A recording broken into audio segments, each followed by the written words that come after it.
Hello, I hope you guys are well, and if you are new, then welcome and please make yourself at home.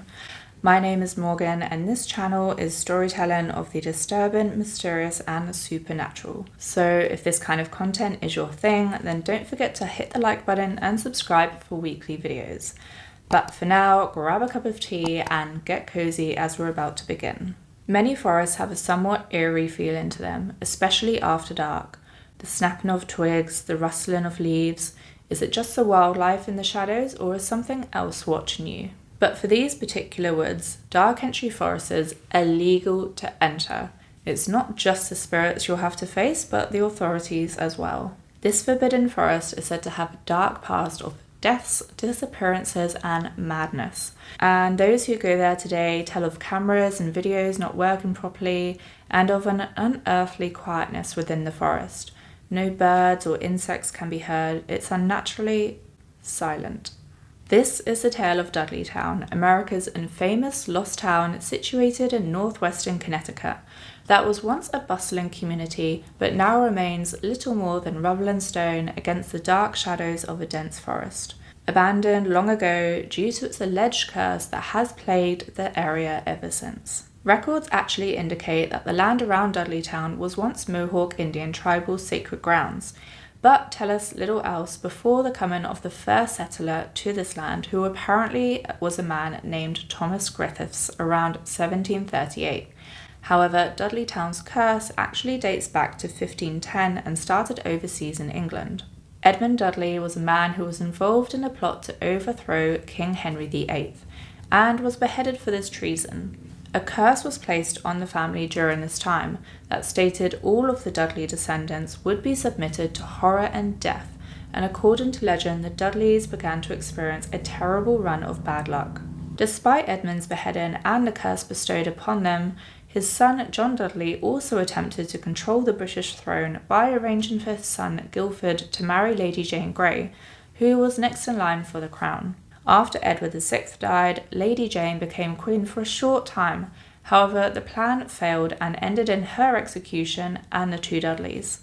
To make matters worse, Guildford's brother returned from France, and being a military officer also brought home a plague that he spread to his officers and troops. The sickness wiped out massive numbers of British soldiers and eventually spread throughout the country, killing thousands. John Dudley's third son, Robert, Earl of Leicester, decided to leave England for unexplained reasons and travelled to America while his descendant, William, settled in Guildford, Connecticut. Three of William's descendants, Abiel, Barzali, and Gideon, also settled in the area. Around 1747, Gideon Dudley bought some land from Thomas Griffiths to start a small farm that would later be considered the first lot in Dudleytown. The land was covered in thick forest, and the nearby mountains heavily shadowed the area, which would later give it the ominous name of Dark Entry Forest. By 1753, Gideon's two brothers, Barzali and Abiel Dudley from Guildford, Connecticut, also purchased land nearby. In its early years, the closely knit community was inhabited mostly by farmers who grew flax, wheat, and corn, despite the area not being the best for farming due to its rocky soil, bad accessibility, and short farming season compared to other areas of the valley. Regardless, other families started to inhabit Dudleytown, including the Tanners, the Joneses, Pattersons, Dibbles, and the Porters. And after the discovery of iron ore, the community grew even bigger, and the town was known for its timber. However, Dudleytown was never large and only reached around 26 families at its peak, maybe due to the fact that the town never had any shops or schools, and these things had to be accessed at other nearby towns, so it was quite an inconvenience. The strange occurrences and deaths started to happen when the Dudleys inhabited the town, however. The Carter family moved to Dudleytown during 1759 and lived in a house once owned by Abiel Dudley. 4 years later, the family moved to Binghamton, New York, and built a log cabin. However, apparently the curse had followed them, because in 1764, while Nathaniel Carter was away from home, a band of hostile Native Americans invaded their home, massacred his wife and children, then burned the house to the ground. When he returned, he too was scalped and killed. Then in 1792, one of the residents, Gershon Hollister, was killed while building a barn at the home of William Tanner.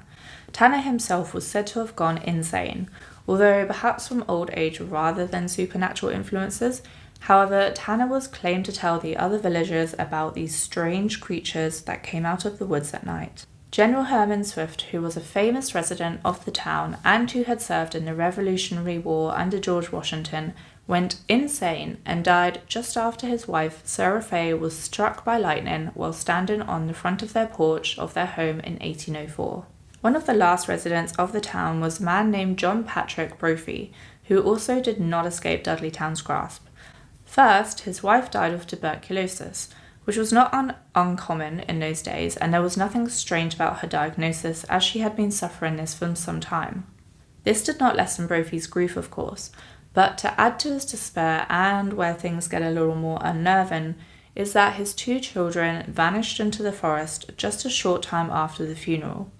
While their disappearance could have been voluntary, as they had been accused of stealing sleigh blankets, however it was a minor offence and there's nothing to indicate that it was because of this, they just vanished and were never found.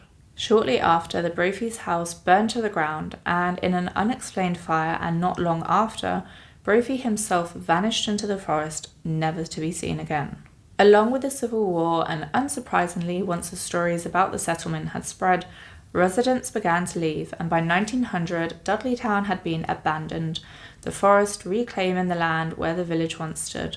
However, around the early 1900s, the forest was to receive another visitor. Dr. William Clark from New York came to Cornwall looking for the fresh air and peace and quiet of the countryside, away from the hustle and bustle of the Big Apple. As a young boy, he had grown up on a farm in New Jersey and instantly fell in love with the forest and the surrounding area, unaware of its dark and creepy past. Dr. Clark was a professor and taught at Columbia College of Physicians and Surgeons, and had a reputation as the leading cancer specialist in New York City.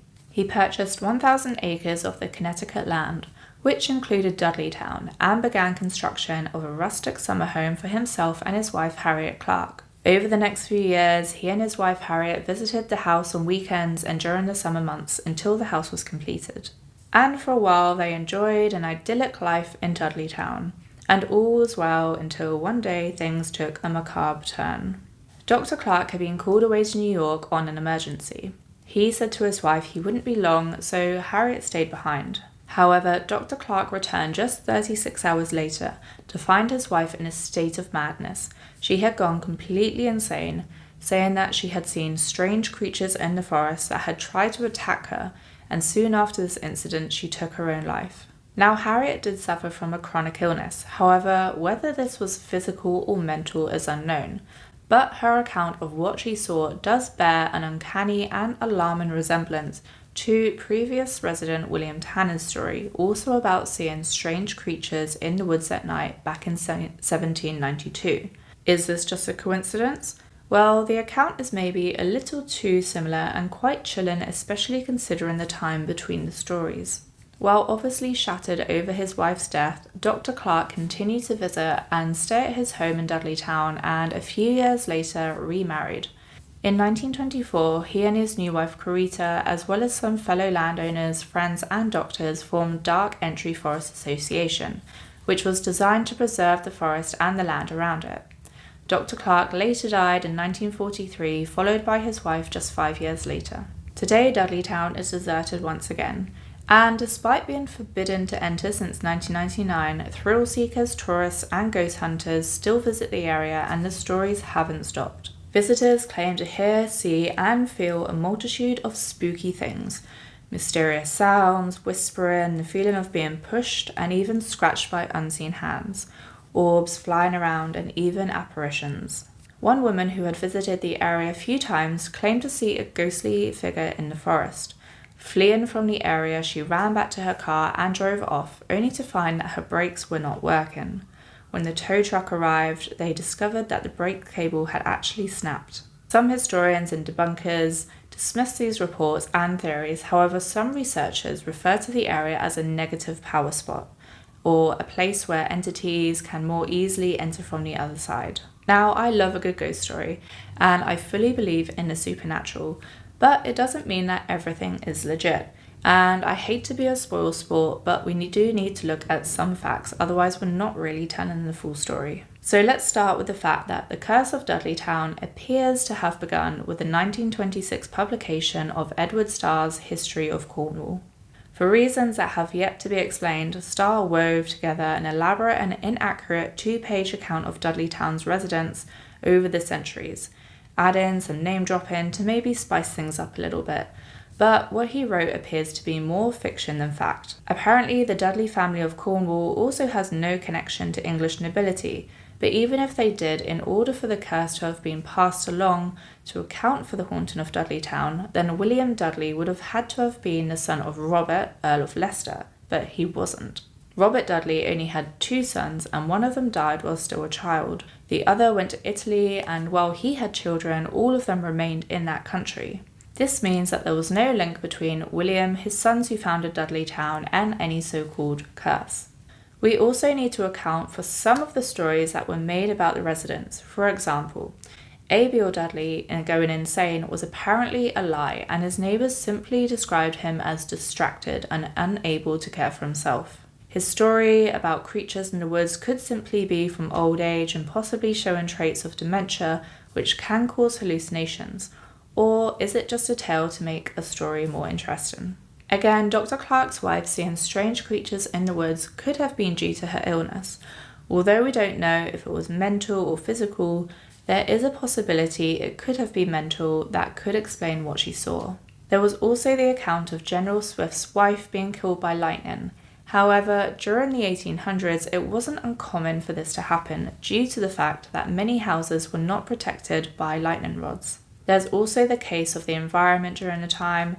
We can't rule out the possibility of groundwater poisoning or similar, as during the 1800s, this kind of thing wouldn't have been known about like it is today. Many people have also said that Dark Entry Forest is silent, without any birdsong or wildlife. However, it is said that there are just as many birds singing in the forest as in other wooded areas, and that Cornwall has one of the largest and diverse populations of birds anywhere in the country. It is also important to note that the current residents of the area include families who have lived there for generations without a single supernatural encounter. One resident, in fact, likes to tell the story of when she and her horse were mistaken for ghosts by a large group of trespassing ghost hunters.